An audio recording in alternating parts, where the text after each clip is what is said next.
সবাই কেমন আছো? আশা করছি সবাই অনেক ভালো আছো। তো তোমাদের সঙ্গে ছোট্ট একটা ভিডিও আজকে আমি শেয়ার করব। আর আজকে আমি ঘুরতে গিয়েছিলাম, একটু আগেই আসলাম আর কি। আর কোথায় ঘুরতে গিয়েছিলাম সেটা তোমাদের সঙ্গে আমি পরেই শেয়ার করব।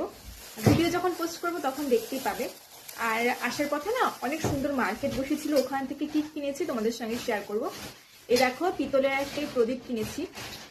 আর আমার যে ওই যে দেখো গপু বসে আছে ওপরে, আর আমার যে প্রদীপটা জ্বলে না ওইটা পিতলের না আর কি। আর পিতলেরটা আর কি ভালো হয়, তার জন্য পিতলের কিনেছি। আর গপুর জন্য একটা সোয়েটার কিনেছি, কারণ আমার গপুটা তো একটু বড়, অনলাইনে ঠিক মন মতন পাচ্ছি না। দেখো একটা সোয়েটার কিনেছি, কি কিউট সোয়েটারটা কিনেছি আমাদের নিজেদের জন্য। এই যে এই চিপস কিনেছি। এত আওয়াজ করছো কেন? দাঁড়াও। আর এই দেখো, এই চানাচুরের প্যাকেটটা কিনেছি, মানে এটা এখানে এভাবেই নাকি বিক্রি হয়, ঠিক আছে।